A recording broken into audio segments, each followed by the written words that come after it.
Tolices. Punir por pichar estátua com batom? Golpe é pior do que homicídio? Pergunta o Reinaldo. Duas perguntas num título. Vamos lá para a gente poder entender, meus caros. Se alguém pergunta se faz sentido condenar alguém a 14 anos de cadeia porque pichou uma estátua com batom, dizer o quê? Só resta apelar à máxima para casos em que o debate está fora do lugar. E não existem respostas certas para as perguntas erradas. Num país notavelmente violento, especialmente contra os que menos têm, os direitos igualmente distribuídos vão se desigualando na prática, a depender da renda e da posição social, e é compreensível que se apelem a falsos contrastes para expressar contrariedades, contraposições e perplexidades. Mas há pessoas que pertencem a entes que têm o dever, se não exatamente legal, pelo menos ético, de ir além dos paradoxos aparentes para chegar ao é da coisa, como escreveu Clarice Lispector, e a imprensa está entre esses entes. O que é que eles fizeram? Usaram batom? Indagou o governador de São Paulo, bolsonarista Tarcísio de Freitas, do Republicanos, no domingo retrasado, no Rio de Janeiro, na manifestação convocada por Jair Bolsonaro em defesa da anistia para os golpistas e para si mesmo, contra o Supremo Tribunal Federal e o governo Lula. Há valentes no país que decidiram que seu modo de demonstrar independência, entre aspas, consiste em fazer uma oposição sistemática ao Supremo. Sei, obviamente não tem a mesma preocupação independentista em relação às teses abraçadas por Bolsonaro, Tarcísio e o resto desta turma. Como é, Débora Rodrigues dos Santos estava numa praça qualquer, viu lá uma estátua e lhe deu na veneta. Quer saber? Vou escrever nessa coisa aí, perdeu mané. Alguém até indagou a respeito, mas o que isso significa? Ela não soube responder porque atendeu a um impulso desses a que qualquer um estaria sujeito. Como reagir a uma mensagem do além? Foi assim que aconteceu? A julgar por certa argumentação tosca que anda por aí, inclusive especialmente em setores da imprensa, sim, ocorre que não. Trata-se de juízo vergonhoso, dado o ato individualizado, indago. Que estátua era aquela? Qual era o seu significado? Em que circunstâncias se deu a pichação?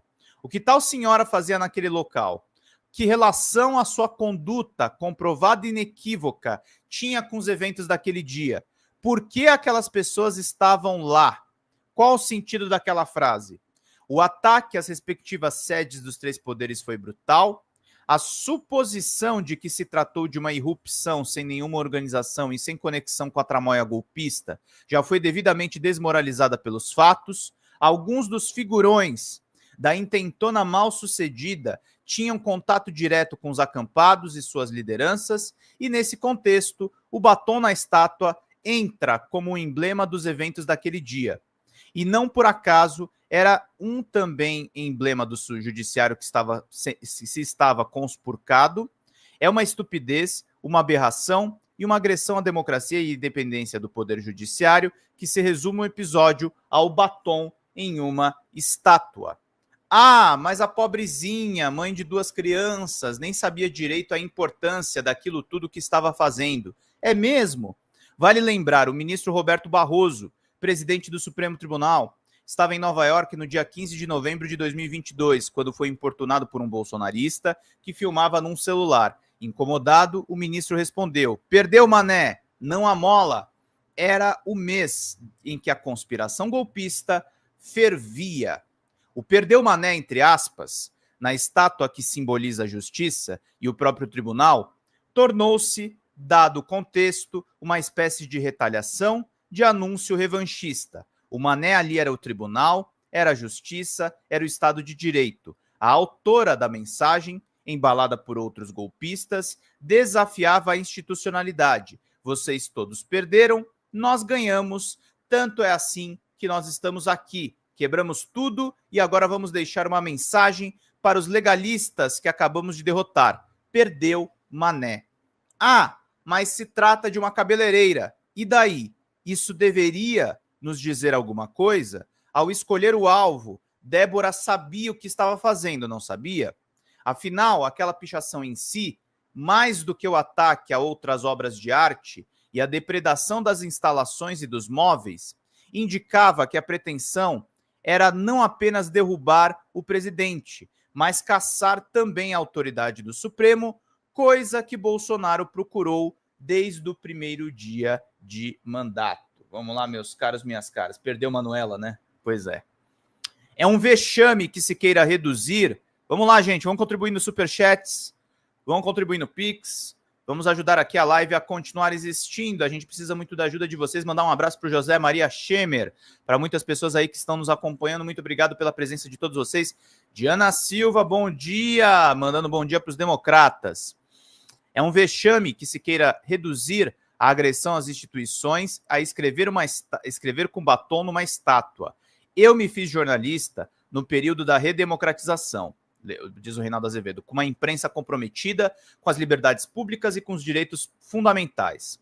Aquela que apoiou o golpe de 64, eu conheci por intermédio dos livros. A condescendência com o golpismo, obviamente, nada tem a ver com a pluralidade e diversidade. Ele estreita o campo do debate democrático. Se Bolsonaro tivesse sido bem-sucedido no seu intento, não estaríamos, é certo, a debater essas coisas. Ademais, não é o inconformismo com o tamanho das penas que está na raiz da inaceitável pressão por anistia. O que se pede é que se esqueçam dos crimes cometidos por golpistas, inclusive os cometidos por Bolsonaro, em nome de uma suposta conciliação. Ora, vejam, em nome dela, Eduardo Bolsonaro resolveu ficar no exílio para pressionar o governo norte-americano a aplicar punições ao Brasil. Um exemplo e tanto de patriotismo. Outras burrices. Mais uma pergunta errada sem resposta certa? Vamos lá.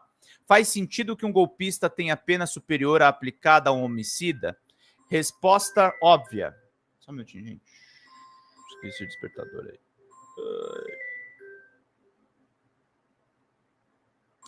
Vamos curtir e vou compartilhando, gente. Hoje vocês ouviram meu despertador na live, porque eu esqueci ele aqui, eu deixei configurado para o final de semana. Resposta óbvia, depende de quais e quantos crimes cometeu o golpista. Ora, um juiz aplica a lei, não se atém a esse tipo de comparação esdrúxula. Querem ver como esse tipo de raciocínio induz a delinquências intelectuais? Poucos se dão conta, mas existe uma pena de morte na legislação brasileira com prescrição constitucional. Está no inciso 67 do artigo 5º dos direitos fundamentais. Não haverá penas de morte, salvo em casos de guerra declarada. A pena de morte no país para crimes militares em tempos de guerra, o Código Militar está aqui, vocês encontram lá todas as hipóteses, e não são poucas, de pena capital, entre os artigos 355 e 408. Saibam, a covardia pode ensejar a condenação por fuzilamento, está na pensa adotada, lê-se lá, provocar o militar por temor em presença do inimigo, a debandada da tropa ou guarnição, impedir a reunião de uma ou de outra, causar alarme com fim nelas e produzir confusão, desalento ou desordem. Pena, morte, grau máximo, reclusão de 20 anos, grau mínimo. 20 anos de prisão ou morte, hein? Caraca. Aí alguém poderia indagar, pra galera que quer pena de morte, né? Tá aí. No Código Militar tem isso. Vamos lá, meus caros, minhas caras, pra gente poder seguir aqui. E aí alguém poderia indagar, né? Mas isso é pior do que um assassinato em série de crianças? O criminoso jamais seria condenado à morte porque não existe tal pena para civis. E não existe resposta certa para perguntas erradas. Não são absolutamente coisas comparáveis. Ainda que se defenda a pena capital também para civis, estamos em domínios distintos. A Constituição consagra a proteção à vida e, por isso, repudia a pena de morte, mesmo em casos mais escabrosos. Existe a exceção para militares em tempos de guerra. Ainda que eu repudie a pena de morte em qualquer caso, observo, o militar que traísse seu país nessa circunstância poderia pôr em risco a vida de milhares, quiçá milhões de pessoas. Um homicídio não é um crime menos grave do que o golpe de Estado. É outra coisa. Aqui o Reinaldo matou um golaço, tá? Ah, mas estão condenando aqueles caras que só estavam em Brasília. São coisas diferentes, gente. E o crime de golpe de Estado ele tem peculiaridades tão grandes que a gente está punindo pessoas que não consumaram o ato. Porque se o ato é consumado, nós não estaríamos aqui. A gente não ia conseguir punir essas pessoas. Não tem golpe, mais ou menos. Ou o golpe se consuma, ou ele não acontece. Que foi o que aconteceu. As instituições reagiram, só que agora nós estamos na fase de punir os golpistas. Nós estamos na fase de punir os golpistas. Então é importante isso, tá, gente? É importante a gente estar nessa fase de efetivamente punir os golpistas. Tá certo, gente? Então vamos lá para a gente poder seguir aqui e fazer bem o trabalho, meus caros, minhas caras. Vão curtindo, vão compartilhando, vou curtindo, vou compartilhando, vou curtindo, vou compartilhando, para a gente poder fazer bem aqui o nosso trabalho. Rafael Vitorati, bom dia, querido. Obrigado por acompanhar nossas lives todos os dias, hein? Coisa bacana. Vamos lá. A legislação protege bens de naturezas distintas e isso está refletido nas respectivas penas. É preciso tomar cuidado com as bizarrices quando se fazem comparações. Como escreveu Humberto Eco, todos entendemos quando compara o Aquiles da Ilíada a um leão. Nem é necessário explicar as razões, mas certamente seria uma burrice se alguém associasse a um pato, porque ambos são bípedes. Ou, acrescento eu, afirmasse que ambos são distintos porque têm penas e o outro não. Não há dúvida de que no terreno da polêmica já vivemos melhores dias, meus caros, minhas caras. Vamos lá para a gente poder seguir e fazer bem aqui o nosso trabalho, meus caros, minhas caras. Deixa eu ver aqui uma coisa. Excelente coluna do Reinaldão, viu? Importante explicar o golpe de Estado. Acaba sendo um complemento ao vídeo do Viário mais cedo, né? O Viário lembrava dos crimes da pandemia e a gente está falando aqui dos crimes efetivamente do golpe, né? Que é a especialidade do Reinaldo. E a gente está vendo aí o que está rolando. Só um minutinho, gente. Vamos lá, bonitinhos, vamos lá. Deixa eu pegar aqui um negócio só. Vamos lá, trabalhando pra caramba, gente. Pelo menos esse final de semana eu descansei um pouquinho.